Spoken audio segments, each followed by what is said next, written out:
Bienvenidos a Gayano 5D, el canal que te invita a explorar las dimensiones más elevadas de la existencia. En este espacio, nos sumergimos en la evolución de la conciencia y nos adentramos en el fascinante viaje hacia la quinta dimensión. Acompáñanos en este viaje de autodescubrimiento, donde exploraremos los distintos niveles de evolución y conciencia y nos sumergiremos en las maravillas de la quinta dimensión. Prepárate para desafiar tus creencias, abrir tu corazón y elevar tu espíritu. Saludos, soy Adolfo Arroyo, el creador de Gayano 5D, tu espacio dedicado a explorar las profundidades de la espiritualidad, la metafísica y la expansión de la conciencia en la 5D. En nuestro canal, nos sumergimos en temas que inspiran el despertar espiritual. ¿Listos para embarcarse en este viaje de transformación y conocimiento? Suscríbanse para unirse a nuestra comunidad y explorar juntos las maravillas de la conciencia expandida en Gayano 5D. Saludos a todos los amantes del conocimiento espiritual. En el fascinante viaje a través de las enseñanzas del libro de Urantia, hoy nos sumergiremos en el documento 90, explorando el intrigante mundo del chamanismo, los curanderos y los sacerdotes. Desde los primitivos rituales hasta las complejidades de la evolución religiosa, descubriremos cómo las observancias han progresado y cómo los curanderos, chamanes y sacerdotes han desempeñado un papel crucial en la conexión entre lo divino y lo humano. Acompáñenme en este viaje de comprensión y reflexión espiritual. El chamanismo, los curanderos y los sacerdotes. La evolución de las observancias religiosas progresó del aplacamiento, evitación, exorcismo, coerción, conciliación y propiciación hasta el sacrificio, la expiación y la redención.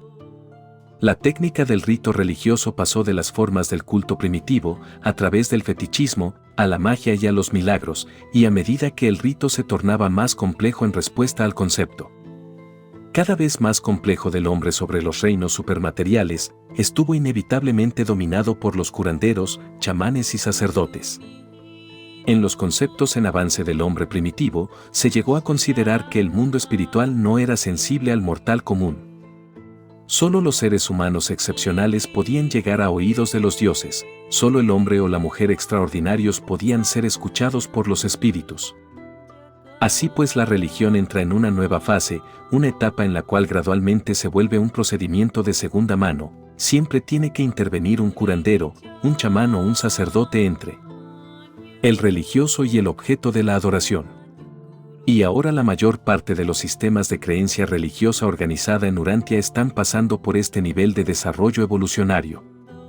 La religión evolucionaria nace de un temor simple y todopoderoso, el temor que sobrecoge la mente humana que enfrenta lo desconocido, lo inexplicable y lo incomprensible. La religión finalmente alcanza la comprensión profundamente sencilla de un amor todopoderoso, el amor que inunda irresistiblemente el alma humana cuando ésta despierta al concepto del afecto ilimitado del Padre Universal por los hijos del universo. Pero entre el comienzo y la consumación de la evolución religiosa, existen largas épocas de chamanes, quienes tienen la presunción de actuar entre el hombre y Dios como intermediarios, intérpretes e intercesores. 1. Los primeros chamanes, los curanderos. El chamán era el curandero principal, el hombre fetiche ceremonial y la personalidad central para todas las prácticas de la religión evolucionaria. En muchos grupos, el chamán era más importante que el jefe militar, señalando el comienzo del dominio de la Iglesia sobre el Estado. El chamán a veces funcionaba como sacerdote y aún como sacerdote rey. Algunas de las tribus más recientes contaron tanto con los más primitivos chamanes curanderos, videntes y posteriormente con los chamanes sacerdotes. Y en muchos casos el oficio de chamán se volvió hereditaria. 2. Desde los tiempos antiguos toda anormalidad se atribuía a la posesión de los espíritus. Una anormalidad mental o física notable constituía una recomendación para el oficio de curandero. Muchos de estos hombres eran epilépticos, muchas de las mujeres, histéricas, y estos dos tipos representaban gran parte de la inspiración en la antigüedad, así como también de la posesión de los espíritus y los diablos. Muchos de estos sacerdotes primitivos pertenecían a una clase que desde entonces se ha definido como paranoica. Aunque practicaban la decepción en asuntos menores, la gran mayoría de los chamanes creían el hecho de que están poseídos por el espíritu. Las mujeres capaces de caer en un trance o en un ataque cataléptico se volvieron poderosas chamanesas. Más adelante, estas mujeres fueron profetas y médium espiritistas. Sus trances catalépticos generalmente comprendían una supuesta comunicación con los fantasmas de los muertos. Muchas chamanes femeninas también eran bailarinas profesionales. Pero no todos los chamanes se autoengañaban, muchos eran embusteros astutos y hábiles. A medida que la profesión se desarrolló, se exigió que un novicio sirviera en calidad de aprendiz por 10 años de trabajo duro y autonegación, hasta calificar como curandero. Los chamanes desarrollaron vestimentas profesionales y una conducta misteriosa. Frecuentemente empleaban drogas para inducir ciertos estados físicos que pudieran impresionar y confundir a sus semejantes de la tribu. La gente común consideraba sobrenaturales los efectos de la prestidigitación y algunos sacerdotes astutos usaron por primera vez el ventriloquismo. Muchos de los chamanes antiguos descubrieron sin querer el hipnotismo, otros se inducían autohipnosis fijando la vista por largos ratos en su ombligo. Aunque muchos adoptaron estas triquiñuelas y decepciones, la reputación de su clase, después de todo, se basaba en ciertos logros aparentes.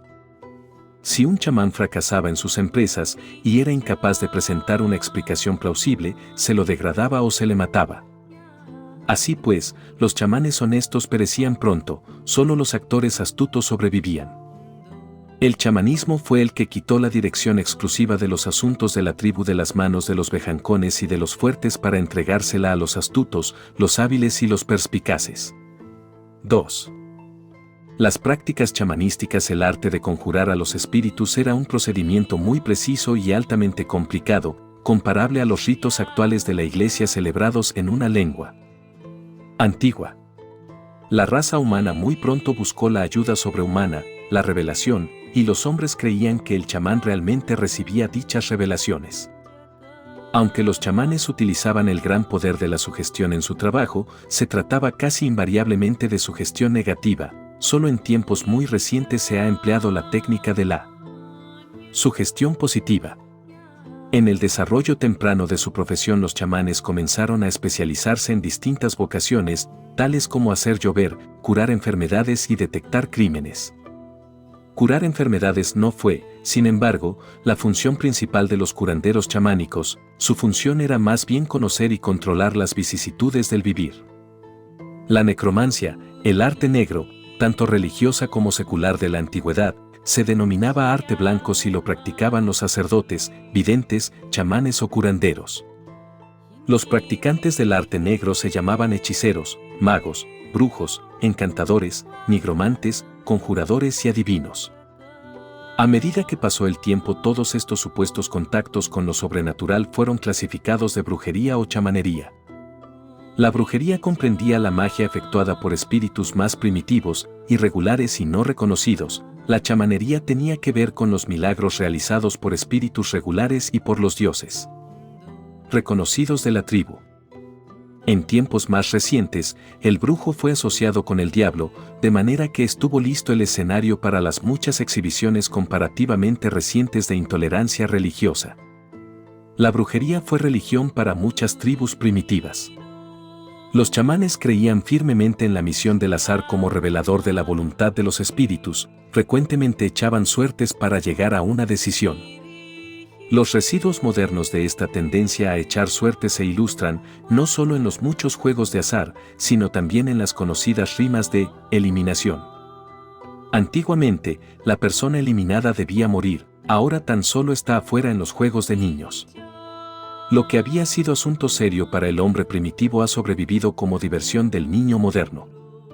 Los curanderos confiaban grandemente en signos y presagios, tales como, cuando oigas el crujir por sobre las copas de las moreras, despertarás. Muy pronto en la historia de la raza los chamanes dirigieron su atención a las estrellas. La astrología primitiva era creencia y práctica mundial, la interpretación de los sueños también se difundió mucho. Todo esto fue seguido pronto por la aparición de las chamanesas temperamentales que decían poder comunicarse con los espíritus de los muertos. Aunque su origen es antiguo, los hacedores de lluvia, o chamanes meteorológicos, han persistido a través de todas las edades. Una sequía grave significaba la muerte para los agricultores primitivos. el control del tiempo era objetivo de mucha magia antigua. El hombre civilizado aún considera el tiempo un tema de conversación frecuente. Los pueblos antiguos creían en el poder del chamán como hacedor de lluvia, pero era costumbre matarle cuando fracasaba, a menos que pudiese ofrecer una excusa plausible para explicar su fracaso. Una y otra vez los césares prohibieron los astrólogos, pero invariablemente estos volvían a aparecer debido a la creencia popular en su poder. No se los podía eliminar, y aún en el siglo XVI los dirigentes de la Iglesia Occidental y el Estado eran los patronos de la astrología. Miles de personas supuestamente inteligentes aún hoy creen que alguien puede nacer bajo el dominio afortunado o desafortunado de las estrellas, que la yuxtaposición de los cuerpos celestes determina el resultado de las distintas aventuras terrestres. Los adivinos aún están patrocinados por los crédulos. 2.8, 988. 4. Los griegos creían en la eficacia del consejo del oráculo, los chinos utilizaban la magia como protección contra los demonios, el chamanismo floreció en India y aún persiste abiertamente en Asia Central. Es una práctica que tan solo ha sido abandonada muy recientemente en buena parte del mundo. Una y otra vez, surgieron verdaderos profetas y maestros que denunciaron y desenmascararon el chamanismo. Aún el evanescente hombre rojo tuvo un profeta de este tipo durante los últimos 100 años, el Shoniten-Squataba, quien predijo el eclipse de sol en 1808 y denunció los vicios del hombre blanco. Muchos verdaderos maestros han aparecido entre las varias tribus y razas a lo largo de las largas edades de la historia evolucionaria. Y seguirán apareciendo para desafiar a los chamanes o sacerdotes de cualquier edad que se opongan a la instrucción general e intenten obstaculizar el progreso científico. De muchas maneras y mediante métodos tortuosos los antiguos chamanes establecieron su reputación como voceros de Dios y custodios de la providencia. Rociaban con agua al recién nacido y le daban nombre, circuncidaban a los varones. Precedían todas las ceremonias fúnebres, anunciando la llegada segura del muerto a la tierra de los espíritus. Los sacerdotes chamánicos y los curanderos frecuentemente se hicieron muy ricos mediante la acumulación de sus varias tarifas que eran ostensiblemente ofrendas a los espíritus. No era infrecuente que un chamán acumulase prácticamente toda la riqueza material de su tribu. Cuando moría un rico era costumbre dividir su propiedad en partes iguales entre el chamán y alguna empresa o caridad pública. Esta práctica aún persiste en algunas partes del Tíbet, donde la mitad de la población masculina pertenece a esta clase improductiva. Los chamanes vestían bien y generalmente tenían varias esposas, constituyeron la aristocracia original, siendo exentos de todas las restricciones tribales. Muy frecuentemente su nivel mental y su sentido moral eran bajos. Suprimían a sus rivales acusándolos de brujería y hechicería y muy frecuentemente llegaron a posiciones de tal influencia y poder que pudieron dominar a los caciques o reyes. El hombre primitivo consideraba al chamán como un mal necesario, le temía pero no le amaba.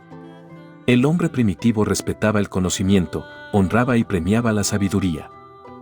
El chamán era en su mayor parte fraudulento, pero la veneración por el chamanismo ilustra la importancia que se le dio a la sabiduría en la evolución de la raza. 3. La teoría chamánica de la enfermedad y de la muerte, puesto que el hombre antiguo se consideraba a sí mismo y a su medio ambiente material como que respondía directamente a los caprichos de los fantasmas y las fantasías de los espíritus, no es extraño que su religión se ocupara tan exclusivamente de los asuntos materiales. El hombre moderno ataca directamente sus problemas materiales, reconoce que la materia responde a la manipulación inteligente de la mente. El hombre primitivo del mismo modo deseaba modificar y aún controlar la vida y energías de los dominios físicos, y puesto que su comprensión limitada del cosmos le condujo a la creencia de que los fantasmas, los espíritus y los dioses estaban personal y directamente ocupados en el control detallado de la vida y de la materia, dirigió lógicamente sus esfuerzos a ganar el favor y el apoyo de estas agencias sobrehumanas. Visto bajo esta luz, mucho de lo inexplicable e irracional en los cultos antiguos se torna comprensible. Las ceremonias del culto eran el intento del hombre primitivo por controlar el mundo material en el cual se encontraba. Y muchos de sus esfuerzos se dirigieron al objetivo de prolongar la vida y asegurar la salud.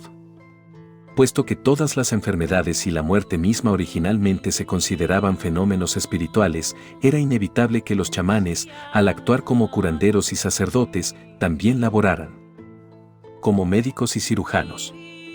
La mente primitiva puede encontrarse en desventaja por falta de conocimiento de los hechos, pero así y todo es lógica. Cuando los hombres razonadores observan la enfermedad y la muerte, se disponen a determinar las causas de estos sucesos y de acuerdo con su comprensión, los chamanes y los científicos han propuesto las siguientes teorías de la aflicción. 1. Fantasmas, influencias directas de los espíritus. La hipótesis más primitiva ofrecida como explicación de la enfermedad y de la muerte consistía en que los espíritus causaban las enfermedades al atraer al alma fuera del cuerpo. Si ésta no regresaba, se producía la muerte. Los antiguos tanto temían la acción malévola de los fantasmas productores de enfermedades que las personas enfermas frecuentemente eran abandonadas sin siquiera alimento ni agua. Aparte de la base errónea de estas creencias, estas aislaron en forma eficaz a las personas enfermas, previniendo así la diseminación de las enfermedades contagiosas. Lo 92. Violencia, causas obvias. Las causas de ciertos accidentes y muertes eran tan fácilmente identificables que muy pronto fueron eliminadas de la categoría del efecto de los fantasmas. Las muertes y heridas como consecuencia de la guerra, del combate con los animales y de otras agencias prontamente identificables fueron consideradas sucesos naturales. Pero por mucho tiempo se siguió creyendo que los espíritus eran responsables del atraso en la curación o de la infección de las heridas, aun aquellas de causa natural. Si no se podía descubrir ningún agente natural observable, se hacía responsable de la enfermedad y de la muerte a los espíritus y fantasmas. Hoy día, en África y en otros lugares todavía existen pueblos primitivos en los que se asesina a alguien cada vez que ocurre una muerte no violenta. Los curanderos determinan quiénes son los culpables. Si una madre muere de parto, el niño es estrangulado inmediatamente, una vida por una vida. 3. Magia, la influencia de los enemigos. Muchas enfermedades se creían causadas por el hechizamiento, la acción del mal de ojo y de la flecha mágica.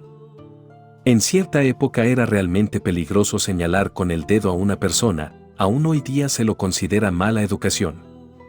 En casos de enfermedades poco conocidas y muerte, los antiguos realizaban una encuesta formal, disecaban el cuerpo y decidían sobre la base de algún hallazgo la causa de la muerte. De no ser así, se decía que la muerte se debía a hechicería, necesitando de este modo la ejecución del brujo responsable. Estos antiguos exámenes post-mortem salvaron muchas vidas de supuestos brujos. Entre algunos se creía que un hombre de la tribu podía morir como resultado de su propia hechicería, en cuyo caso no se acusaba a nadie. 4.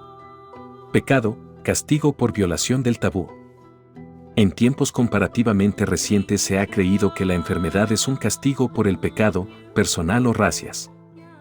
Entre los pueblos que se encuentran en esta etapa de evolución, la teoría dominante es que no puede uno estar sufriendo a menos que haya violado un tabú.